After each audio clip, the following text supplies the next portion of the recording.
मस्जिदें जो बनाई थी, मकबरे जो बनाए थे, वो हिंदुस्तान के मुसलमानों ने नहीं बनाए, वो बनाए थे मुग़लों ने। क्या आज उन्होंने सिद्ध कर दिया कि साजिद रशीदी मुग़ल के परिवार से आते हैं या उनके पूर्वज मुग़ल हैं? ये कह देना कि 50 वर्ष 100 वर्ष बाद में ये मंदिर टूटेगा, ऐसा नहीं होने वाला है। अब एक मंदिर भी नहीं टूट सकता। अब वो टूटेंगे जो आक्रांताओं ने मंदिर तोड़ के निर्माण किए थे। अब उनकी बारी है। जो मुस्लिम धर्म गुरु हैं, चाहे वो देवबंद शरीफ हो, चाहे वो जामा मस्जिद के इमाम बुखारी साहब हो, चाहे और भी कोई धर्म गुरु हो, ऐसे बयानों की निंदा करें और ऐसे मौलाना को हिदायत दें और उनके खिलाफ फतवा जारी करें। और मैं तो कहता हूँ माननीय प्रधानमंत्री नरेंद्र मोदी से कि इनके ऊपर देशद्रोह का मुकदमा चलाया जाए, तो ये दोस्त तोड़ने की बात कर रहे हैं। और अब इस बयान की माफ़ी मांगें। अगर माफ़ी नहीं मांगेंगे तो इसका अंजाम इनको भुगतना पड़ेगा। राष्ट्र पहले है। जो राष्ट्र तोड़ने की बात करेगा, जो समाज तोड़ने की बात करेगा, जो दंगा की बात करेगा, जो आतंकवाद का समर्थन करेगा, वो देशद्रोह है। और उसके ऊपर चाहे किसी मजहब का हो, चाहे किसी धर्म का हो, उसके ऊपर देशद्रोह मुकदमा होना चाहिए। और मैं तो कहता हूँ कि ऐसे कथाकथित लोगों के ऊपर देशद्रोह का मुकदमा दर्ज होकर आजीवन कारावास होना चाहिए। मौलाना साजिद रशीदी ऑल इंडिया इमाम एसोसिएशन के अध्यक्ष लगातार अपने बयानों को लेकर, विवादित बयानों को लेकर सुर्खियों में रहते हैं। अब उनका एक बयान सामने आया है जिसमें वो कह रहे हैं कि हमारी आने वाली नस्लें जो है वो राम मंदिर को तोड़ेंगी, फिर आप क्या कहेंगे। इसी मुद्दे पर हमारे साथ बात करने के लिए मौजूद हैं ऑल इंडिया पसमंदा मुस्लिम समाज से अध्यक्ष एहसान खान जी। उनसे हम बात करेंगे कि वो किस प्रकार से देखते हैं इस तरह से जो देश के अंदर जो है तोड़ने की राजनीति चल रही है, देश के अंदर लोगों को बरगलाने की राजनीति चल रही है। और खुद एक कितनी बड़ी एसोसिएशन ऑल इंडिया इमाम एसोसिएशन के अध्यक्ष हैं मौलाना साजिद रशीदी। कैसे देखते हैं इस चीज़ को, जिस राम मंदिर के लिए जो है सभी समाज से, सभी वर्गों से सहयोग आ रहा है, उसको लेकर उनका बयान आता है कि हमारी तो आने वाली नस्लें इसको तोड़ देंगी। मैं एहसान अब्बासी, पसमंदा मुस्लिम समाज उत्थान समिति का राष्ट्रीय अध्यक्ष, पहले तो मैं इस बयान की निंदा करता हूँ और कहना चाहता हूँ पूरे देश से कि ऐसे लोगों की निंदा करें। अब समझना होगा कि वो क्या कह रहे हैं और क्या कह गए। क्या मुग़ल उनके पूर्वज हैं? ये सिद्ध होता है कि जितनी भी इमारतें हैं, मस्जिदें जो बनाई थी, मकबरे जो बनाए थे, वो हिंदुस्तान के मुसलमानों ने नहीं बनाए, वो बनाए थे मुग़लों ने। क्या आज उन्होंने सिद्ध कर दिया कि साजिद रशीदी मुग़ल के परिवार से आते हैं या उनके पूर्वज मुग़ल हैं? मैं इस बयान की निंदा करता हूं। और मैं एक बात कहना चाहता हूं, मैं हिंदुस्तान का मुसलमान हूं, मैं कन्वर्टेड मुसलमान हूं, मैं पसमंदा मुसलमान हूं।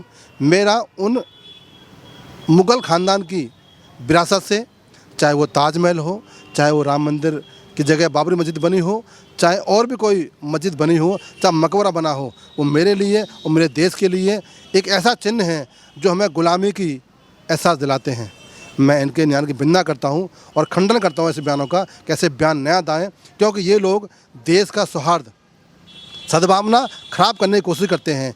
ऐसे बयानों पर बंदिश लगानी चाहिए। और मैं तो कहता हूँ सरकारों को ऐसे बयान देने वालों के ऊपर FIR दर्ज करके कोर्ट में डालना चाहिए। उनका एक और बयान सामने आया साजिद रशीदी का, जिसमें वो कहते हैं कि आज मुसलमान खामोश है, लेकिन आने वाले समय में हिस्ट्री लिखी जाएगी कि एक तरफ जहां बाबरी मस्जिद को 1992 में तोड़ा गया और उसके बाद आकर के एक वक्त के प्रधानमंत्री वहां राम मंदिर का शिलान्यास करते हैं और ये संविधान के बिल्कुल विरुद्ध है। आज का मुसलमान या कल का मुसलमान राम मंदिर का स्वागत करता है और स्वागत करता रहेगा। ये राम मंदिर हिंदुस्तान का ही नहीं, पूरी दुनिया का प्रतीक बनने वाला है। और हिंदुस्तान का मुसलमान, जो पसमंदा मुसलमान हैं, वो इस मंदिर के बनने से खुश है, क्योंकि इस मंदिर के बनने से आज उनके जीवन काल में 2024 में जब दर्शन होंगे तो सभी समुदाय के लोग जाएंगे और हम भी जाएंगे, क्योंकि प्रभु राम सबके आराध्य हैं। ये कह देना कि 50 वर्ष 100 वर्ष बाद में ये मंदिर टूटेगा, ऐसा नहीं होने वाला है। अब एक मंदिर भी नहीं टूट सकता। अब वो टूटेंगे जो आक्रांताओं ने मंदिर तोड़ के निर्माण किए थे। अब उनकी बारी है।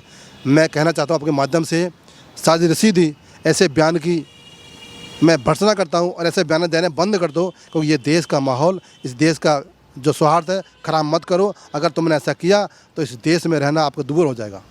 वहीं जो आपने जिक्र किया कि जो मंदिर तोड़े गए थे आक्रांताओं की तरफ से, जो कुछ मुगल आए थे, उसको लेकर अगर बात की जाए तो अभी एक और अपडेट उत्तर प्रदेश से सामने आया है। मथुरा के अंदर श्री कृष्ण जन्मभूमि जहां पर है, वहां पर भी ऐसा ही विवाद चल रहा है। उसको लेकर भी कोर्ट ने बोल दिया है कि अब जाकर के इसकी भी वीडियोग्राफी होगी ज्ञानव्यापी की तरह।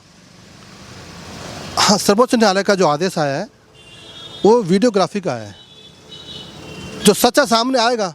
और मैं आपके चैनल के माध्यम से कहना चाहता हूँ हिंदुस्तान के हिंदू मुसलमानों से, धर्म गुरुओं से, कि अब हमें 500 वर्ष लड़ाई नहीं करनी।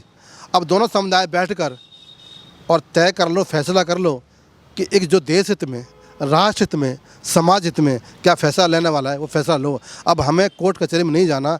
अब जो हमारे दोनों समुदाय बैठकर एक फैसला कर लें कि अयोध्या का तो पूरा हो चुका है, मथुरा में क्या होने वाला है, क्या तय करने वाला है, वो तय पहले ही कर लो, क्योंकि फिर बाद में ना पछताना पड़े। जैसे हम आज पछता रहे हैं कि हम आज बात मान लेते, हम फैसला कर लेते तो अयोध्या का मंदिर पहले बन गया होता। परंतु ऐसे ही आज मैं कहना चाहता हूँ, मैं हिंदुस्तान का मुस्लिम हूँ और सारे मुसलमान जो नेता हैं उनसे कहना चाहता हूँ और सारे मुसलमान धर्मगुरु से कहना चाहता हूँ कि हिंदू समाज के धर्मगुरु और मुस्लिम समाज के धर्मगुरु बैठकर चर्चा कर लें और मथुरा का भी निर्णय कर लें। देश के हित में, समाज हित में एक अच्छा भविष्य, सुनहरा भविष्य बन जाएगा। साजिद रशीदी कई बार जो है विवादित बयान दे चुके हैं। कई बार अपनी डिबेट्स में वो जो है सुनाई दिया है कि उन्होंने कहा है कि बीजेपी हिंदू मुस्लिम की राजनीति कर रही है, हिंदू मुस्लिम को तोड़ने की राजनीति कर रही है। लेकिन साजिद रशीदी का ये बयान आया कि आज से 50-100 साल बाद जब मुस्लिम जो है शासक आ जाएंगे, मुस्लिम जज आ जाएंगे, मुस्लिमों का शासन होगा हर जगह, उस समय जो है कुछ भी फेरबदल किया जा सकता है, फिर मत कहना कुछ भी। ये गलत बयान है।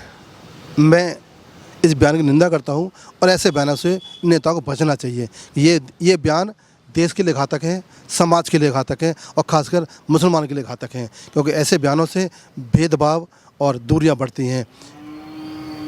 शायद इन्होंने इस्लाम धर्म को बदनाम कर दिया है। इन मौलानाओं ने इस्लाम धर्म अमन का धर्म है, मोहब्बत का धर्म है, प्यार का पैगाम देता है और ये टीवी बैठकर नफ़रत बोते हैं, नफ़रत काटते हैं और नफ़रत परोसते हैं। इससे बचना चाहिए। मैं ऐसे बयानों को निंदा करता हूँ। मैं पुनः कहता हूँ कि हिंदुस्तान में जो राज रहेगा उसी का रहेगा जो सबका जननायक होगा, सबकी सेवा करेगा, सबकी मदद करेगा और सबको साथ लेकर चलेगा।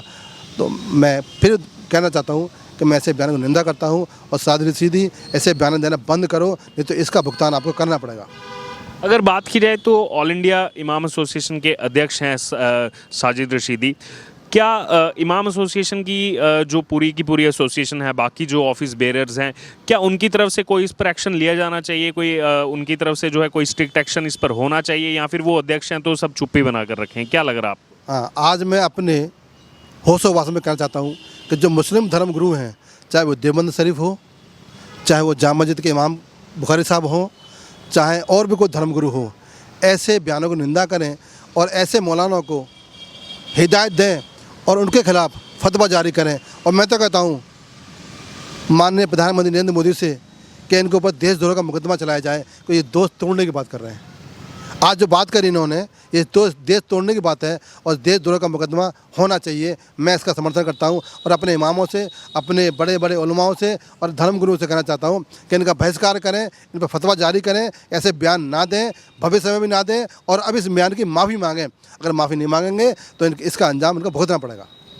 जैसे आपने जिक्र किया कि इन पर देशद्रोह का मुकदमा चलना चाहिए, ऐसे कई सारे केस सामने आए जिसमें जो चाहे दिल्ली दंगे हुए या फिर उससे पहले जो देश में हिंसा भड़काने की कोशिश की गई, उसमें जब देशद्रोह का मुकदमा चलाया जाता है तो इन लोगों की तरफ से फिर विक्टिम कार्ड खेलने की कोशिश की जाती है कि देखो मैं तो मुसलमान हूँ, इसलिए मेरे पीछे जो है देशद्रोह का मुकदमा लगाया जा रहा है, मेरे पीछे केंद्र सरकार पड़ गई है। इसे देश का हर नागरिक बराबर है, चाहे हिंदू हो, चाहे मुस्लिम हो, चाहे सिख हो, चाहे ईसाई हो। राष्ट्र पहले है।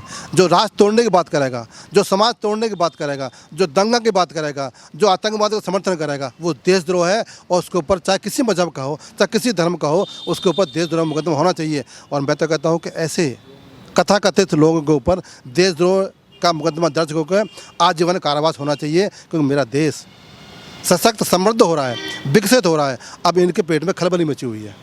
कैसे टूटे, कैसे उत्पात मचे और कैसे हम रोटियां सेकें। अब इनकी रोटियां बंद हो गई हैं, अभी दुकानदारी बंद होने वाली है। कहीं ना कहीं विपक्ष भी इस ताक में बैठा हुआ है और ऐसे मौलाना भी जो बयान देते हैं वो भी इस ताक में बैठे हुए हैं कि कैसे उत्पात मचे, भाजपा बदनाम हो, हिंदुस्तान बदनाम हो। और मेरा हिंदुस्तान सबसे प्यारा है, मैं इसके जान देने को तैयार हूँ, पर मैं हिंदुस्तान को बदनाम नहीं होने दूंगा।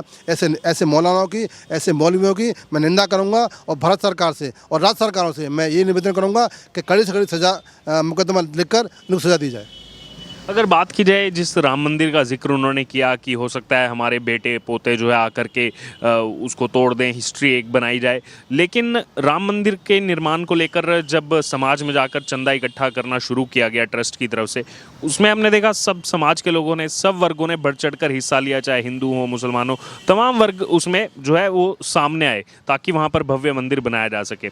तो अब कहीं ना कहीं जिन लोगों ने चंदा दिया है, चाहे वो मुस्लिम समाज से क्यों ना हो, कहीं ना कहीं क्या ये उनके अगेंस्ट बयान नहीं दिखाई देता? आपने राम मंदिर जिक्र किया तो मैं बता दूं कि मैंने खुद राम मंदिर के लिए चंदा इकट्ठा किया है। एक और चीज़ बता दूं आपके सामने कि जो मस्जिद के लिए जगह है उसके लिए 60% हिंदू समाज ने चंदा दिया है। एक मिसाल है हिंदू समाज की कि जिस समाज ने 500 वर्ष राम मंदिर का विरोध किया हो, आज वो हिंदू समाज ने 60% लोगों ने चंदा दिया है मस्जिद के लिए। शर्म आने चाहिए ऐसे लोगों को जो हिंदू विरोधी बयान देते हैं, शर्म आने चाहिए ऐसे लोगों को जो राम मंदिर को तोड़ने की बात करते हैं, शर्म आने चाहिए उन लोगों को जो देश को तोड़ने की बात करते हैं, शर्म करें वो लोग जो हिंदू मुस्लिम लड़ाई की बात करते हैं। हिंदुस्तान का हिंदू तो इतना सॉफ्ट है, इतना प्यारा है कि वो तो सब गले लगाता है। और एक ऐसे मौलाना हैं जो कहते हैं कि हम तोड़ देंगे। अब तोड़ने की बात छोड़ो, अब तो जो बने हैं वो टूटेंगे। ये सत्य है कि जो विरासत है मुग़लों की वो हिंदुस्तान से मिटनी चाहिए।